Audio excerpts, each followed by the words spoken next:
श्रोता प्रेमियों, मैं राम सागर शास्त्री आप लोगों के समक्ष एक प्रसंग रखने जा रहा हूं, सत्यभामा का अभिमान। देखिए, भगवान का एक नाम गर्वाहारी है। वे हमेशा अपने भक्तों के गर्व का हरण करते हैं। आप लोगों को यह बात मालूम ही होगी कि भगवान कृष्ण की 16,100 रानियां और 8 पटरानियां थीं। रुक्मिणी, सत्या, कालिंदी, भद्रा, लक्ष्मणा, मित्रविंदा और सत्यभामा, ये भगवान की 8 पटरानियां थीं। सत्यभामा सत्राजित की पुत्री थी। एक बार की बात है, भगवान कृष्ण राजमहल में विराजमान थे। उनके समीप ही सत्यभामा बैठी हुई थी। सत्यभामा को अपने रूप पर अभिमान हो गया। उन्होंने कृष्ण से कहा, प्रभु, सीता जी कितनी सुंदर थीं जिन्हें रावण चुरा ले गया था, क्या वे मुझसे भी ज्यादा सुंदर थीं?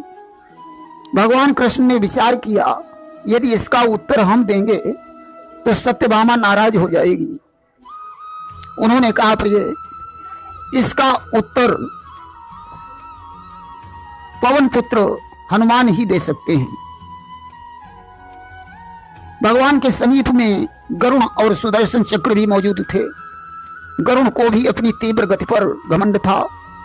उन्होंने कहा, प्रभु, संसार में क्या मुझसे भी गतिमान कोई हो सकता है? मेरी चाल तो मन से कई गुना अधिक है। भगवान कृष्ण ने मुस्कुराकर कहा, गरुण, इसका उत्तर भी हनुमान के पास है।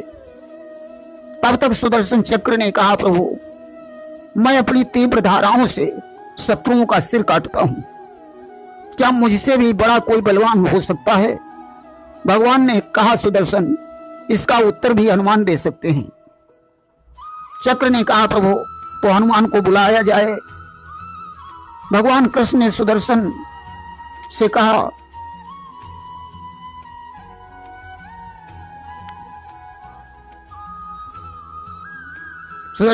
हनुमान तो राम के दूत हैं, इसलिए मुझे राम का रूप बनाना पड़ेगा। सुदर्शन बोला, प्रभु, तो आप अतिशीघ्र ही राम का रूप धारण करें।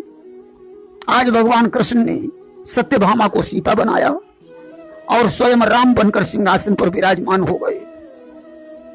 अब भगवान ने गरुण से कहा, जाओ, कुबेर के बगीचे में हनुमान बैठे तपस्या कर रहे हैं, उनसे जाकर कहना तुम्हें भगवान राम बुला रहे हैं।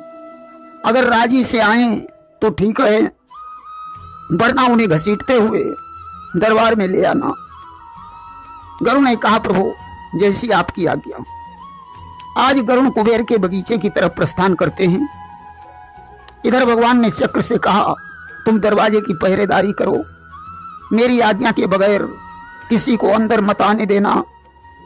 सुदर्शन चक्र दरवाजे की पहरेदारी करने लगा और उधर गरुण जी हनुमान के पास पहुंचे। उन्होंने हनुमान से कहा, भगवान राम तुम्हारी प्रतीक्षा कर रहे हैं, इसलिए शीघ्रात शीघ्र मेरी पीठ पर बैठो। मैं तुम्हें क्षण मात्र में भगवान के पास पहुंचा दूंगा। यदि तुमने चलने में इनकार किया तो मैं तुम्हें घसीटते हुए भगवान के पास ले चलूंगा। हनुमान ने कहा, भैया, मैं बूढ़ा हो गया हूं, काफी दिन से तपस्या कर रहा हूं, मेरी पूंछ जमीन में जकड़ गई है, इसलिए आपको मेरी सहायता करनी पड़ेगी। आप हमारी पूंछ को उठा दीजिए।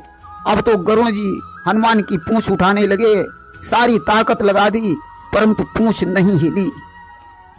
कि पछिहारे न्यारे परे, झक मारे बल छूछ, तिल मिलाए आंखें उठी न तिल भर पूंछ।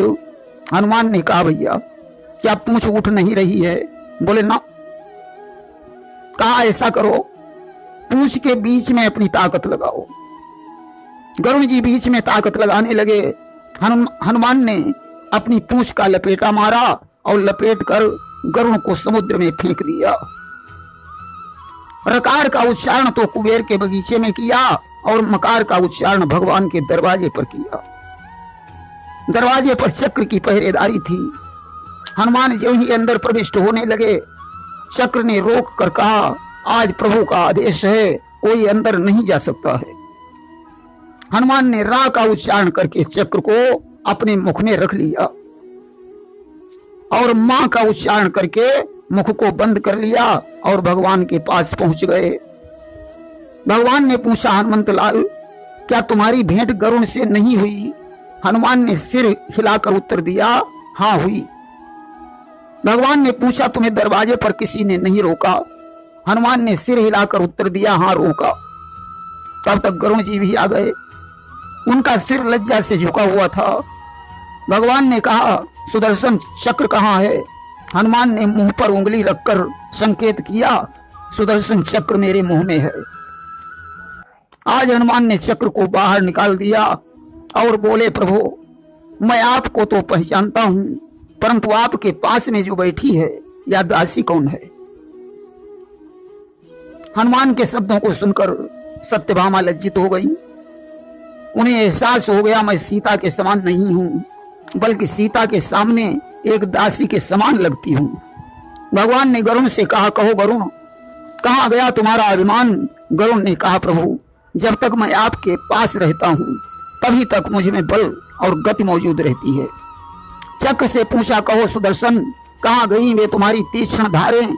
चक्र ने कहा, प्रभु जब तक मैं आपकी उंगली पर रहता हूं तभी तक मेरी धारें तीक्ष्ण रहती है। आज तीनों ने भगवान कृष्ण से क्षमा मांगी। भगवान ने उन्हें क्षमा कर दिया। इस प्रकार आज सत्यभामा, गरुड़ और चक्र तीनों का अभिमान नष्ट हुआ। भगवान को प्रणाम करके हनुमान जी वहां से प्रस्थान करते हैं।